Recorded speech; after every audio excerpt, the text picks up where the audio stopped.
Salut à tous. Que ce soit pour une campagne, un événement ou un lancement, vous aurez besoin de médiatiser votre action. Mais comment faire? Commençons par les médias que l'on appelle classiques, la presse, la radio, la télévision. Le premier élément important, c'est la temporalité de ces médias, c'est-à-dire le temps nécessaire pour produire et rendre l'information publique. Si vous voulez être repris par un magazine mensuel, par exemple, vous avez intérêt à vous y prendre vraiment à l'avance, là où un quotidien pourra vous rencontrer jusqu'à la veille de la parution de son journal. Le second élément, c'est l'image. Pour la presse et surtout la télévision, l'image est primordiale. Choisissez bien l'image que vous souhaitez voir apparaître avec votre actualité.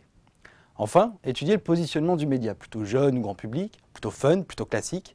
Chaque média a son propre positionnement, mais aussi parfois sa spécialité. La culture, l'information générale, la musique, les sports, etc.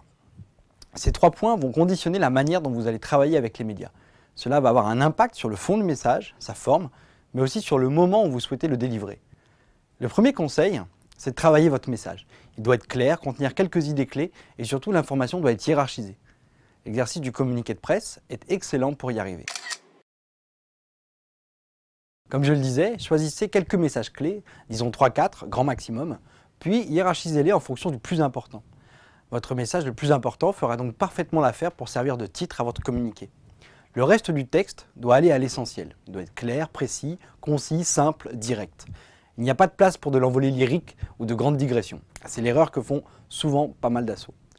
A l'inverse d'une dissertation, commencez votre communiqué par la conclusion. Ensuite seulement viennent les détails, l'explication et enfin le contexte global et la présentation de votre assaut.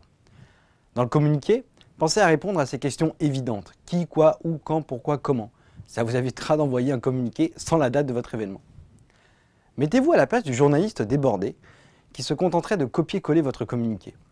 Il doit donc être en quelque sorte clé en main. Envoyez votre communiqué de presse par mail. Insérez le texte, ou du moins le chapeau, dans le corps de votre mail.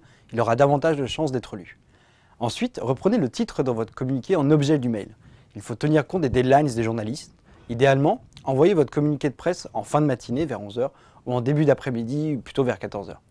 Bien évidemment, restez joignable après l'envoi de votre communiqué de presse et soyez disponible pour répondre aux questions des journalistes. Enfin, n'hésitez pas à les relancer pour savoir s'ils ont bien reçu votre communiqué. Un coup de fil est parfois beaucoup plus utile pour pousser un communiqué envoyé par mail. Maintenant que vous savez envoyer un super communiqué de presse, à qui l'envoyer? Pour ça, vous pouvez contacter les rédactions, consulter les sites internet des médias, repérer des journalistes intéressants pour votre organisation sur les médias sociaux et en particulier sur Twitter. Complétez votre fichier presse au fur et à mesure à l'occasion de vos contacts et rencontres avec les journalistes. Élaborez votre fichier presse sous la forme d'un tableau Excel, c'est un outil assez utile, en reprenant le nom du média, si c'est presse écrite, télévision, radio, internet, les coordonnées des différentes rédactions, les adresses mail et le téléphone, et ensuite les coordonnées des journalistes, là aussi adresse mail, téléphone, portable. Et dans l'idéal, vous pouvez ajouter la rubrique dans laquelle ils collaborent, les secteurs qu'ils couvrent. Est-ce que c'est de l'économie, la santé, la culture? Ne négligez pas les blogueurs ou les sites d'infos qui n'existent qu'en ligne, les pure players. Ils peuvent faire l'objet d'un onglet dans votre fichier presse.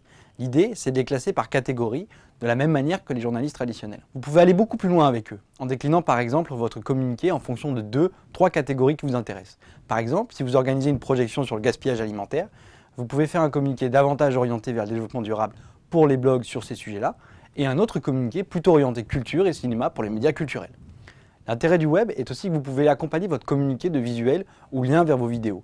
Ainsi, vous êtes sûr que les images utilisées reflèteront le mieux possible ce que vous êtes, ce que vous voulez dire. Voilà, c'est fini pour cette vidéo, au boulot.